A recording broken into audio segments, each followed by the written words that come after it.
Hello everyone, welcome back. Welcome.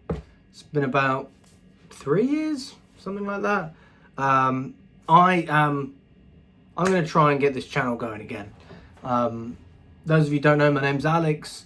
I run Chelsea Fan TV, and I've got my own channel as well. Haven't used it for a long time, but truth is, I'd like to start doing some stuff on my own personal channel as well. It was still going to be Chelsea related, of course. I've got the Chelsea gear on.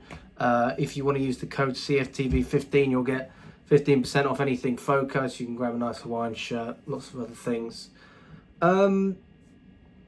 It's just nice to be able to talk about football and not be restricted to Chelsea. And funny enough, this is a Chelsea-related video.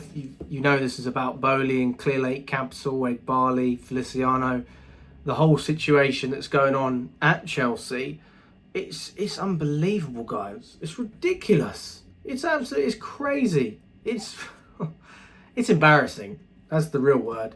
And there is just so much uncertainty around the club at the moment. There has been uncertainty for a long time anyway, but we finally thought we had some clarity towards the end of last season when Pochettino gained momentum, the squad was behind him, and we managed to get European football. It was only Conference League, but it was still European football, and all of that hard work was undone.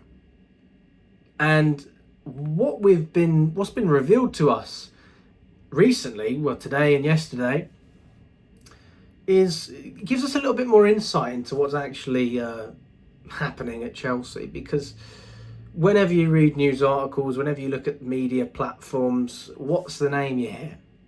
Todd Boehly this, Todd Boehly that, Boehly. And what people struggle to understand is it's not just Boehly. In fact, since January 2023, it isn't Boehly. It's Boehly Clearlake Capital.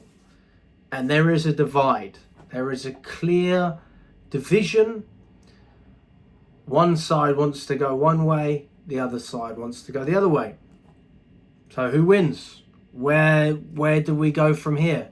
That is a great question. And I don't have a great answer for you because I don't know. I really don't know.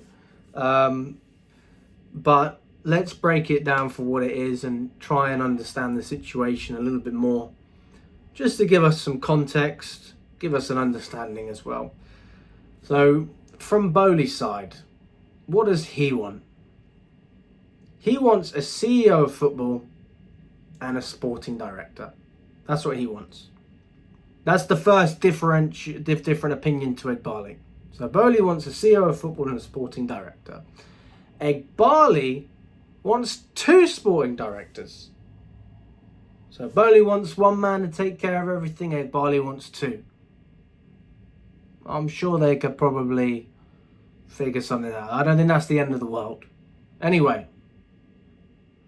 Boehly wants to leave the sporting directors to it, the CEO, whoever it is. This is your job. You run Chelsea. You're the professional. I know nothing about football, so I'm going to let you deal with it. That's what Boehly believes in. He's hands off.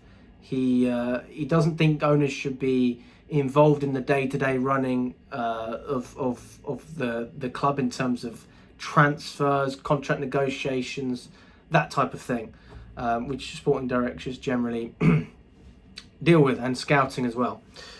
But Boehly is the polar opposite, and he believes that he should be involved in everything. He wants the directors to feed up to him. He doesn't want to leave them to. He wants to micromanage these guys. If you ever watch Chelsea on the telly, you probably saw against Wolves, for example, Boehly was with Lawrence Stewart and Paul Winstanley, and he's at the games with them all the time, and he's there on a daily basis, in and out of the changing room. He's just fully involved, right? Which I don't necessarily have something against, but when you've got two owners who want completely different things, it's not a good thing. It's not a good thing at all. You need to be pulling in a similar direction. How can you expect us to trust you as an ownership you don't even trust each other. You don't agree with each other. And I'm supposed to back this? I'm supposed to trust this? Pfft. All right, mate.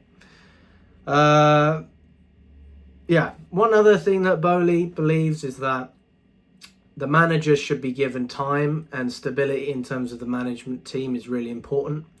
Whereas Boehly doesn't believe that. He just believes he's ruthless. He's crazy. Even after the season end we had, he still sacked Poch. And Boehly didn't want to sack him. He publicly backed him and took him out for a private dinner. And they still sacked him. Boehly still sacked him. So against the wish of Todd Boehly, Clearlake Capital decided to dismiss Mauricio Pochettino and bring in Enzo Maresca. Which I didn't agree with at all. Still don't really, if I'm honest with you. I think we'd have a better season with Poch. But look, I think Maresca can do good things. You've got to back every manager. Let's just say it for what it is.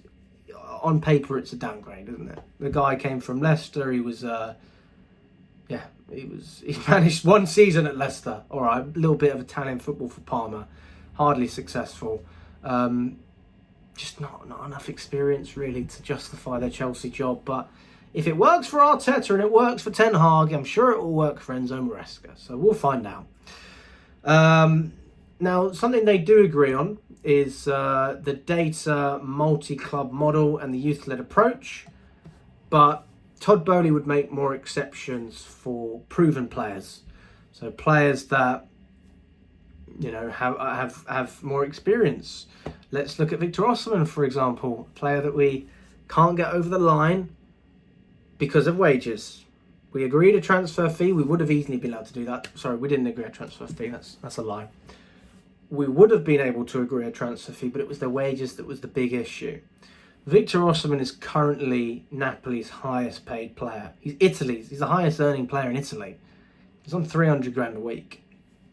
Chelsea offered him 150 grand a week, which would have gone up with incentives. So if we would have got into Champions League football, or he would have scored a certain amount of goals, he would have been rewarded for that. But his base salary would have been lower than Ben Chilwell, Wesley Fofana, Caicedo, Enzo Fernandez, Sterling. Why would Victor Osimhen accept that? He's a better player than a lot of those guys, let's be honest. He's proven himself at the highest level. So it was an embarrassing offer, really. And Boehly was the man behind that because he wants to keep the wage structure. But then the argument is, you bring in Todd Boehly, he gives Victor Osimhen 300 grand a week. And then he gets a call from Cole Palmer's agent. Hang on a second. Cole Palmer's the best player at Chelsea. He's on 120 grand a week, or I think it's 130 grand a week. And you're giving Osimhen over double what Cole Palmer's on. We want a pay rise. This is not fair. How does this fit the structure? So you can understand, in that sense, if you were to bring in a player like Osimhen, you can understand where maybe there might be some friction in terms of the dressing room, because you've got players that earn more and players that earn less, and if players that are earning less are doing better, they'll go, hang on a sec, I want to get paid what he's getting paid, and that creates a rift. So you can dispute the two things, you really can. And another thing that Boehly wants is he wants the plan for Stamford Bridge to be faster in terms of either rebuilding the current stadium or building on a new site. We put Jonathan Goldstein in charge of that operation when he first came in. Obviously, we took over the Stoll site. I think we paid about 70 million for it. But we haven't made any progress in terms of the stadium. We haven't had any updates. Nobody knows what's going on. So yeah, I mean, my stance on it is to be point blank. I mean, you've got two options. You can either go with Boehly or you can go with Boehly. I get people saying to me, bring back Abramovich. I love Abramovich. I loved Abramovich. He's not coming back.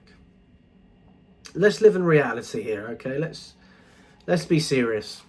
If you want a sustainable club that is probably not going to go under anytime soon, not going to take risks financially in terms of huge transfer fees and extortionate wages, is going to be very stringent with that model, Boehly's your man. He's also going to be more involved. You're going to see him at Stamford Bridge, if that means anything to you. He's going to keep the structure that we currently have, because this is his structure that he's built. And yeah, don't expect any superstar signings. What we're looking to do is sign lots of players and hope, like with Cole Palmer, that there are gems.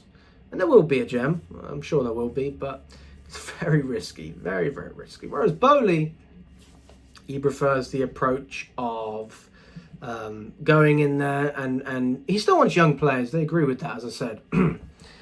But he wants some ready-made players as well. If you were to sign Osman, for example, that would have been the cherry on top in terms of a striker. Just a bit of experience, which also brings commercial value. If you're an owner, I'm sure you're thinking about shirt sales, sponsors. Sponsors want to work with the big teams. The big teams have the big players. Makes no sense.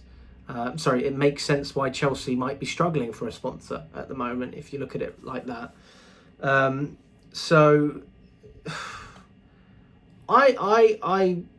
I think both are right in their own way, but if you want what's best for Chelsea, if you care about the success of Chelsea, there's only one way to go, and that's with Boehly. Because ultimately, you can see with his track record at the Dodgers, they've got to 3 World Series finals. They won a World Series. They're probably going to win again this year. They've got arguably the best baseball team in the world. And he's investing heavily to win. Whereas Boehly's not doing that approach. He's got the approach of buying players cheap, hopefully selling them on. Very business-like approach. Which it doesn't fill you with any real ambition. So for me, I side with Boehly more so than Boehly. It doesn't mean I love either of them, but if I had to choose between the two, I probably would go with Boehly. But yeah, let me know what you think, guys. It's just sad, isn't it, that we've got to deal with this situation as Chelsea fans. The ownership should be working together, but there's a massive divide. I'm going to get into this in more videos as well, but yeah, this is the first of many, hopefully. Smash the like button if you enjoyed it, and subscribe if you haven't already. All the best, guys, and speak soon.